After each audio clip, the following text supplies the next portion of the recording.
며칠 전 진료실에 내원한 환자분, 피부질환으로 내원을 하셨는데 이 환자분의 특징이 고지방 다이어트를 하신 후에 얼굴에 여드름이 나고요. 그 다음에 지루성 피부염이 생겼다라고 내원을 하셨어요. 요즘 고지방 다이어트, 뭐 저탄고지라고 얘기하죠. 탄수화물의 흡수를 줄이고 지방의 흡수를 늘려라. 뭐 간단하게 얘기하자면요.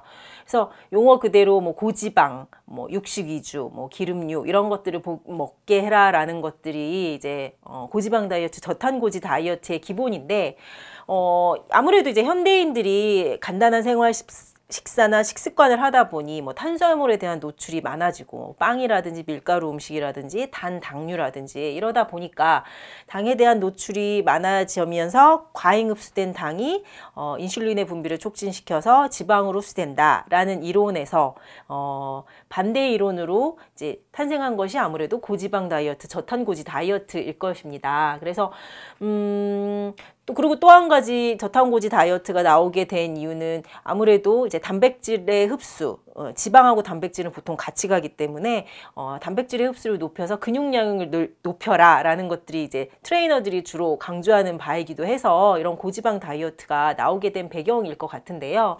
이제 앞서 언급했던 환자분도 다이어트를 하고 싶다고 TV에서 자꾸 매스컴에서 나오는 고지방 다이어트를 듣고 나서 이제 계속 버터를 계속 퍼 드시고 그다음에 고기하고 돼지고기, 소고기, 닭고기 할 것이 육식을 마구 드시고 난 후에 원래 약간 여드름의 소인이 있긴 했는데 여드름이 확 심해지시면서 피부가 붉어지고 가렵고 지루성 피부염까지 이제 같이 오셨다고 내원을 하신 거였어요.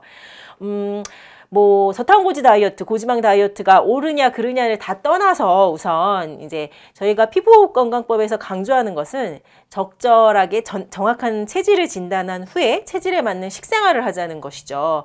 그 다음에 체질에 따라서 뭐 탄수화물도, 그 다음에 지방도, 뭐 육식도, 채식도, 과일도, 뭐 기름류도, 뭐 하다못해 음료라든지 건강기능식품까지 정확하게 세팅을 해드리는 것이 피부건강법의 이제 기본 원칙입니다. 그래서 우선은 뭐 저탄고지, 고지방 다이어트가 옳으냐 그르냐를 떠나서 이분한테 안내해 드린 거는 지방을 만약에 섭취해서 고지방 다이어트를 하신다 하더라도 적절한 음식을 체질에 맞게 이렇게 잘 분류해서 선택하시는 것이, 취사 선택하시는 것이 필요하다라고 말씀을 드렸고요. 뭐 예를 들어 육식도 돼지고기, 소고기, 닭고기, 오리고기 수없이 많은 고기들 중에 뭐 음인들이라면 조금 더 소고기나 닭고기 위주로 드실 것이고, 양인이라면 돼지고기 위주로 드실 것이고, 뭐 오일류에도 뭐 올리브유도 있고 버터류도 있고 뭐 들기름도 있고 이런 것들도 취사 선택을 하자라고 우선은 말씀을 드렸습니다. 근데 조금 더 나아가서요, 이제 과연 고지방 다이어트, 뭐 저탄고지 다이어트가 옳으냐에 대해서 한번은 조금 생각해 볼 필요가 있지 않을까 싶습니다.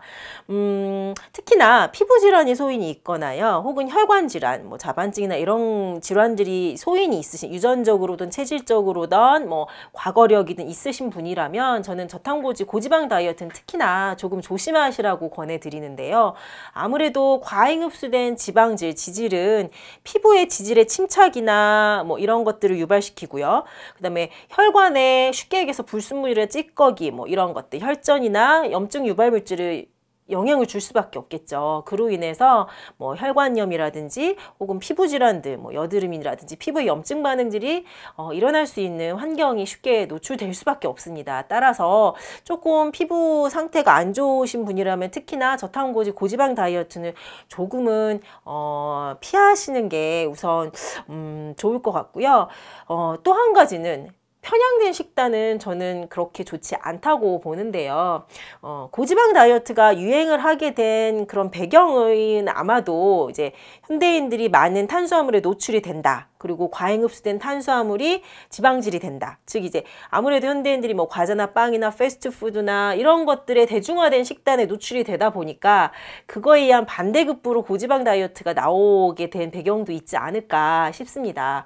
하지만 이제 탄수화물만 많이 먹는다고 혹은 뭐 지방질만, 단백질만 과잉 흡수된다고 이렇게 편향된 식단을 하는 것은 뭐 체질을 불문하고 저는 조금은 한 번쯤은 생각해 볼 필요가 있다고 보고요. 그런 면에서 만약에 다이어트를 위해서 적절한 식단을 꾸리기를 원하신다면 존 다이어트라는 것들이 있거든요. 탄수화물이나 지방이나 단백질을 적정한 존을 배합을 하셔서 거기에 맞는 영양소 흡수를 도와라. 뭐 이런 것들이 존 다이어트의 이론인데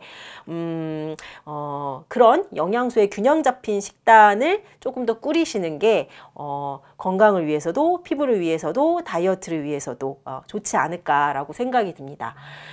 다이어트 이제 만인의 고민거리고 평생의 화두인데요. 체질을 정확하게 진단하고 그 다음에 정확하게 체질에 따라서 균형 잡힌 영양소의 흡수를 하는, 그렇게 하면서 음식을 선택하는 것, 그것들이 피부도 건강해지고 몸도 건강해지고 다이어트도 할 수 있고 살도 뺄 수 있고 일거양득 일거다득의 방법이지 않을까 싶습니다.